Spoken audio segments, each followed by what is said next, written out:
Hi, welcome back to the channel, or if you haven't been here before, welcome. So this channel is dedicated to working on pieces of art, but looking at them from a mental health perspective, breaking them apart and looking at the emotions that go behind it and why I've specifically made certain choices while I've been doing them. This week's project is, well, this week's theme is emotions, but the challenge for this was actually making sure that there was no faces shown. So you will see I originally started with one particular idea in mind. As I moved ahead, I realized that I didn't want to go with that I was cheapening myself basically. And so I've gone ahead and changed the direction. Most of this video is more about the second direction I went into, with just an acknowledgement to where I ended up going in the end. Okay, so here we go. Emotions with the twist of no faces shall be shown.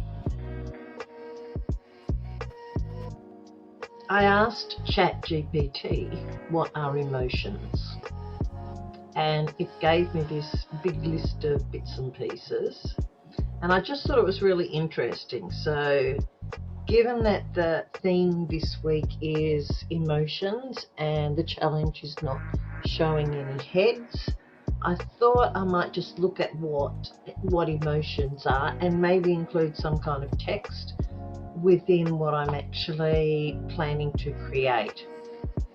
Let's see how it goes.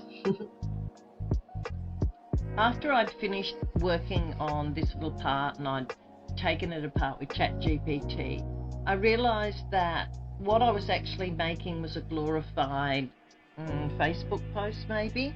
The idea had been to put feet behind the text, walking along, with the ambiguity of emotions not being shown from anybody, so a bit of a juxtaposition. Anyway, here's a quick run through above me of what I did, but I completely changed my direction after this, but I think it's really important to show that you can change direction and things don't have to be where you set yourself out initially. Cheers.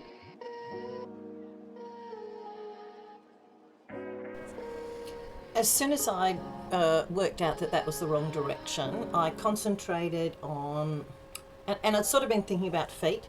So what I actually did was look at photographing my hands. Now this was actually a fairly easy emotional thing to access, because the day that I started doing this, I received an eviction notice from my house. So it wasn't very hard to access different emotions like giving up and anger while I was taking these images. So I've decided that what I'm going to do is put these together. I'm planning to have a nice black background, and this is basically what I've done. I put them into Camera Raw. I've made them as black as I possibly could, and then I've taken them across to Photoshop. I put them on an A3 page. I like working at 300 dpi. And then I opened up all the images actually in Photoshop. So you can see these are the first 6 that I chose to work with. And then they all underwent the same process that you'll see in a minute. The first thing I wanted to do was to crop them down, because I had decided that I wanted the images to be square. So for each image, I cropped the image down. You'll see this in a minute. Here we go. Then I used, I can't remember it, the masking tool, and isolated the hand itself. I created a mask for that, or doubled up, created a mask. Here we go. So what I did was duplicate the background copy that had already been cropped. I added, repeated that, duplicated that layer, added a mask for the arm, and then I've put in a blank black layer so that all the black is going to be around the actual hand and arm. That was a bit complicated. I always feel like you get to see me at my absolute best, not like.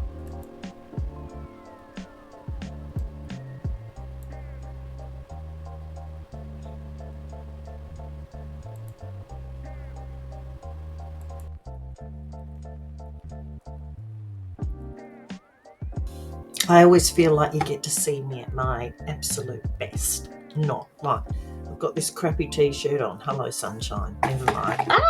Okay, I'm a creative. It's all good. Okay, so just moving on to where I am at the moment. Oh God, look at my eyebrows.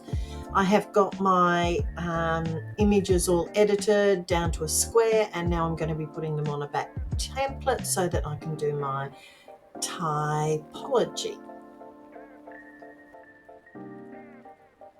So as soon as I get them into the mode that they're ready to go over into the template, I always add a brightness and contrast layer. I tend to work dark. Then I combine all the layers, take them over, duplicate it so they go actually straight into that template page. Big thing for me then was just having a look at backgrounds. What did I want to look at? And then I really love to play with filters. So I took the image over to Topaz Labs and played with some filters. I ended up choosing this one, and all I did was overlay it over the entire image and using different blending layers, blending modes, just had a look to see how it fitted. In the end, I chose a screen blending mode at about 60%. I just wanted to make sure there was still a contrast between my background and the actual image that, is there. I wanted that contrast. After I'd worked out what sort of filter I wanted, it was time to play. I did some prints. The reason I wanted them as light and with that texture was because the black was going to drown out my ideas of what I wanted to do following the actual printing.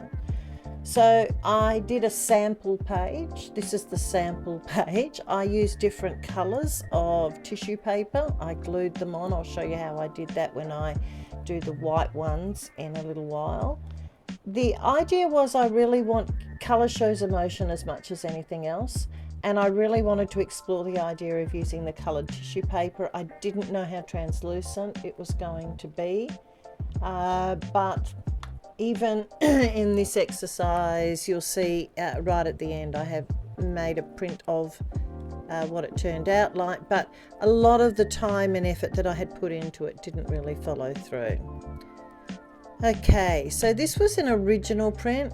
This is how it looks with the filter on, and I think I'm going to bring over the pink one. There we go. But I still haven't done any highlighting at this stage on the hand. I had to have a play. I did white over one page as well. I find for any drawing that I'm doing, especially when I'm working over photographs, is the first thing I do is find the light areas. I'll even choose a colour to go over the light areas that are actually an exaggeration of that lightness. So for example, I've used white or an off-white in here. I prefer to go to the dark next time. Same thing, because when you squint your eyes, you can see which areas stand out as light and stand out as dark. So you can see that I don't put a lot of effort into it. But then when I go back and when I am using the paintbrush over the work, I'm actually quite particular, making sure always to take the white into the dark, however that goes. I'm just going to let that go. It's a beautiful night here in Queensland. Oh my goodness. I have a pup that's a miniature Maltese cross miniature poodle. And it's hot and he thinks he can see things outside. Okay, so you can see here, going back now, same thing, starting with the light areas on those hands. It was really interesting because as I painted these up, it really looked like there was going to be more colour that came through from the actual photograph underneath, and I don't really think that happened.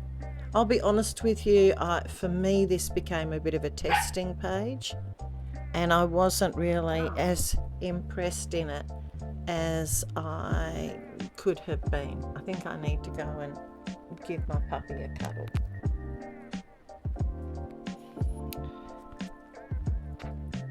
This is me, excuse me, repeating the process, but using the white circles instead. This was so interesting because for me, I really did think that in the long run they would end up being much, much more transparent than they were.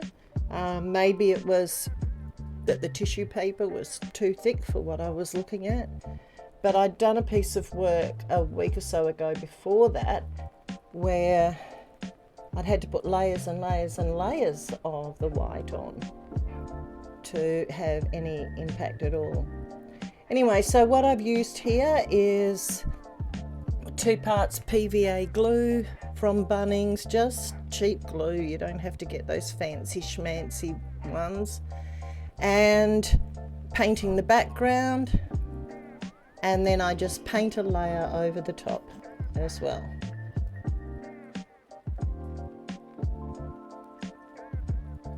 While these were drying, I found it really fascinating to see how they dried at different rates, and also, you know, like you can see here that they weren't really translucent at all.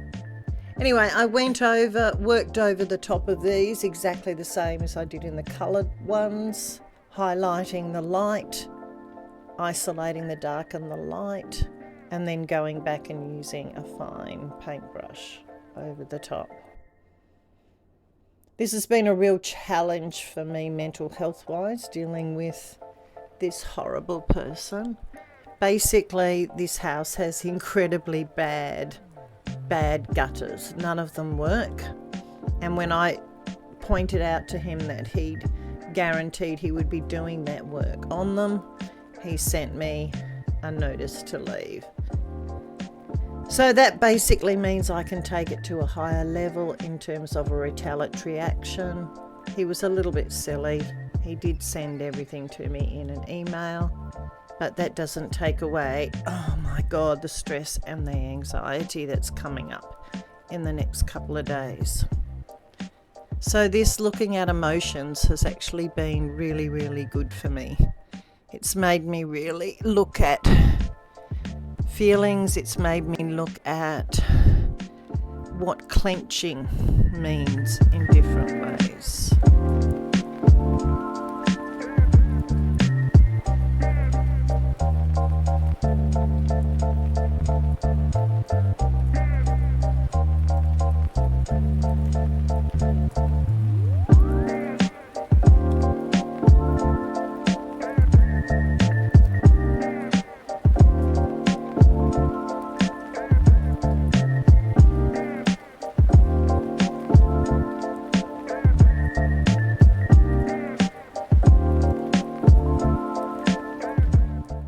So after I'd finished and put the video up, I got together with a friend of mine who's out of the same institution that I went to in terms of analysing art. And we sat down and I asked her for some feedback, and her feedback was, how come they're all arms? And I said, what do you mean? I said, it's about the emotion that comes with the hands. And she said, well, for me, I look at it and it's like their arms are there and they're just pointing in a direction, but they're not actually, they're not taking me to that hand. So I took that as really, really good feedback. So I've got myself organised, and now I'm about to share with you the same work that I had done before, exactly the same process, and let's just stop there. So what I did was I took that idea of what she'd said to me and I reworked all the pieces of work. So what I did was I actually took all the pieces of work that I had done and followed exactly the same process as I'd done before. So I reduced the size, squared up and reduced the size, actually focusing on the hands itself. So you can see above me the original picture plus the reworked photo and how the emphasis changes from the whole arm to actually just the expression. that's on the hand.